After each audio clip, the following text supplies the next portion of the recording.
Good morning, I'm Kitty Freestone. Today we have the Hunger Games trilogy fanatic and author of her new book, The Panem Companion. Please welcome V. Arrow. Thank you, V, for coming. It was a great honor, thank you.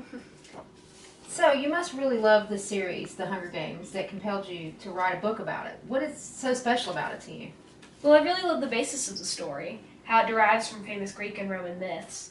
I have to say, too, it is one of my favorite dystopian novels. And in your book, you focus more on the society, not so much on the characters as some of the other authors have written in their companion pieces. I think Panem has more to it than the book just goes out and tells you. I wanted to take Panem's views on things that plague us today, such as racism, violence, and warfare, and actually explain what they thought.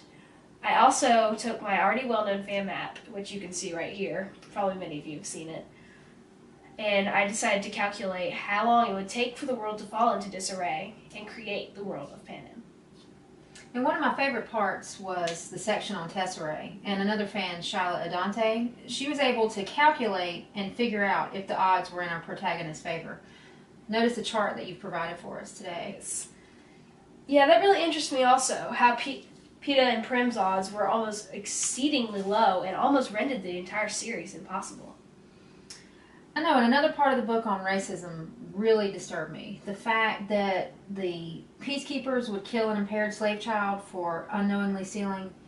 This is a horrible reflection of colonial America and present-day economic disparity.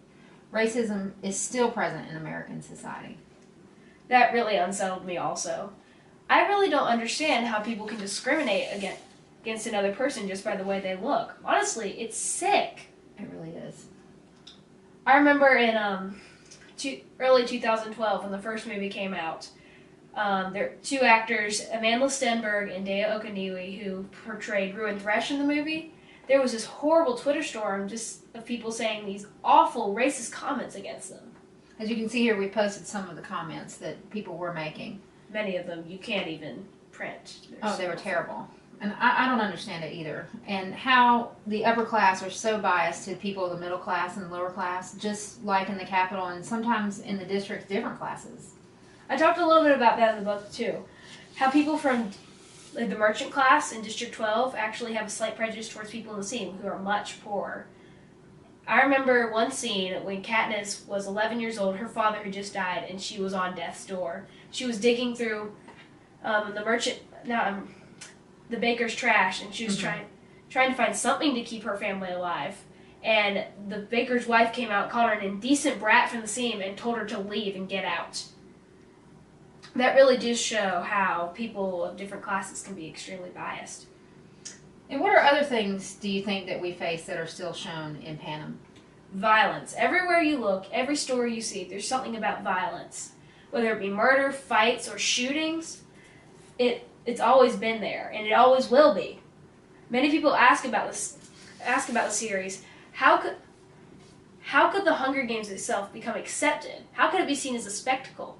How could our world fall so far as to thinking that killing children was entertainment? Just like I had stated in the book. Remind our viewers again what the main statement that you made in the book. I said, the final question behind the Hunger Games trilogy is one that we try to answer over and over again. It's not what happened to Panem, but what's happening to us. That's truly an interesting and almost haunting way to look at it. I'm so sad to say that we're out of time today, but we really appreciate you coming and hope that you will return again when you write your second book. Thank you so much, V. Arrow. Thanks for having me. Great writing.